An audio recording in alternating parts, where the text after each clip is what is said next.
I have the mix exclusive right here with a man who needs no introduction, especially, that's right, the mix exclusive, especially with a man who has been in and out of the Philippines with the Black Eyed Peas. Philippines? Yeah. But just let everybody know why we are here to bring them exclusive, what you've been working on. I've been working on a solo project, songs about girls. I'm just really excited about it, and I'm excited to bring it here to Mix.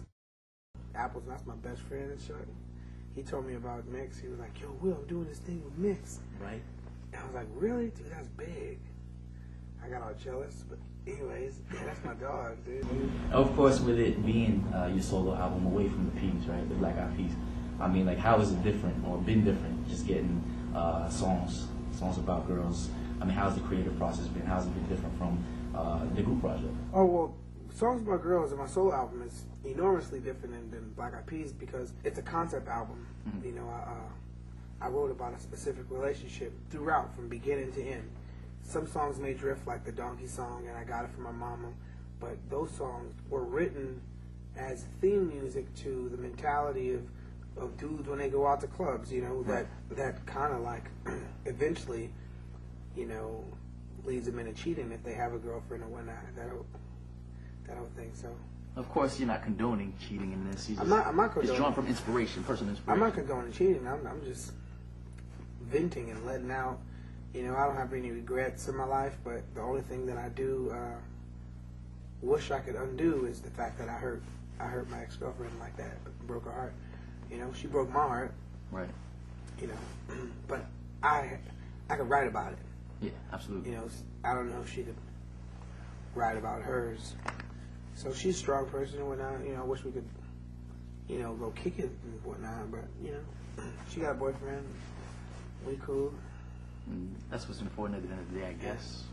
I mean, of course. She's Filipino, too. Really? Yeah.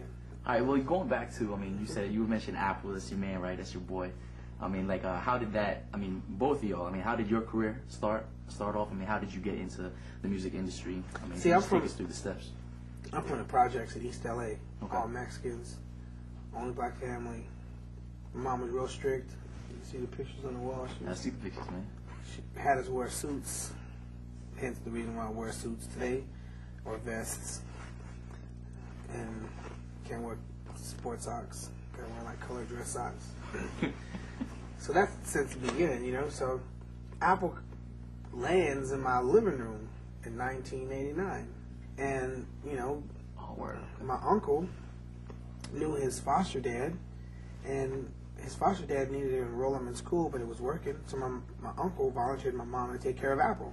So right when he got off the airplane, he came to my house. Okay. Right? So my mom was like, "Well, you can't go to school today. You got to take care of Uncle Faye's friend." I'm like, "What? I want to go to school." She was like, "No."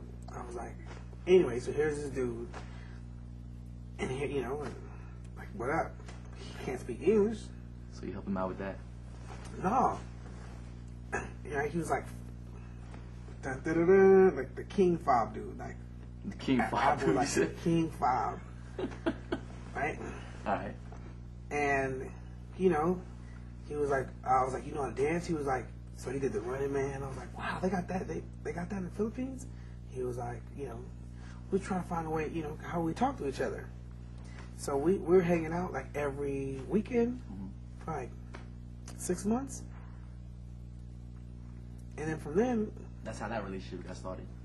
I haven't missed a weekend seeing Apple since 1989. All right, that's what's up, man. That's a solid streak. So then then he was like, "You should come hang out at my house." So we started going hang out at his crib, going to Glendale Galleria, started going to parties. So granted, he's in ESL classes. So we're going to all these house parties with all his ESL students. So we started Black Eyed Peas in a fob environment. All right. Black Eyed Peas is like, we started Black Eyed Peas hanging out at people's like debuts. Is that why you have all the different, the international type flavor? Well, no, but a lot of that it's just me and Apple's friendship. Right. Right. So we started going to debuts and shit. Right. And I said shit right. Yeah, you said no. That's cool. Right. We started going to debuts and whatnot, and going to parties and hanging out with like legends and we used to go to all these like little like import you know, it went from first it Import started, nights. yeah, first it started going like Gleno Galleria, then it started going to like, you know, the BEAUs, and then it started going to like Legends Entertainment, then like Legends Entertainment to like Import Nights, and we was like, dang, that goes hot. And everybody had Filipino, our whole crew had Filipino girls. So already back then, the inspirations for, you know, songs about girls was already in the brewing. I mean, you know, you and Apple. No, because when we started Black Eyed Peas. No, I'm just saying. When we started Black Eyed Peas, this person that I'm writing about, she was like part of Black Eyed Peas. She was already in your life.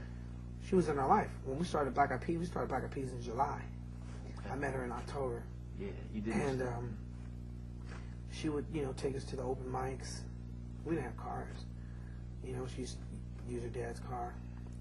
Take us to the studio, like, oh, we got studio time. Can you roll this? No, but you could drive me to work and you could pick me up later. All right. You know, so it was like, you know, so here we are, you know, 2007, a lot of records later, and some of those key people aren't in our lives that helped us get to where we got. Mm-hmm. So that's why I feel so bad that I heard her like that, because I wouldn't be here. Right. You know, she was like she was driving force in the beginning, inspiration source, right? Yeah, she's dope. Well, that's cool, man. I mean, and everything as far as since you and Apple been kicking it since 1989. I mean, how did both of y'all delve into the music industry? I know you were signed to Ruthless Records with Eazy-E, right? Just dreaming, you know. Like we would go to these parties and be like, "Dang, there was this dude named Legend, no Reagan. This guy named Reagan, a Filipino dude that could dance, and he was popular." He was like, dude, imagine we was popular like Reagan. We just walk into the front door and have to wait in that line. That was the whole. That's it. That was the inspiration of wanting to do music, because we wanted to go straight into the party. We didn't want to have to wait in that long line, and we wanted a Honda Civic. I was like, imagine one day we get a Civic and drop it, put some rims on it. That'd be crazy. Go up to the mall. Like, that was our dream. That was it. Right? I mean, from humble aspirations, I mean, did you ever imagine? Then it was like, yo, imagine one day we go to New York. Imagine one day we go to London.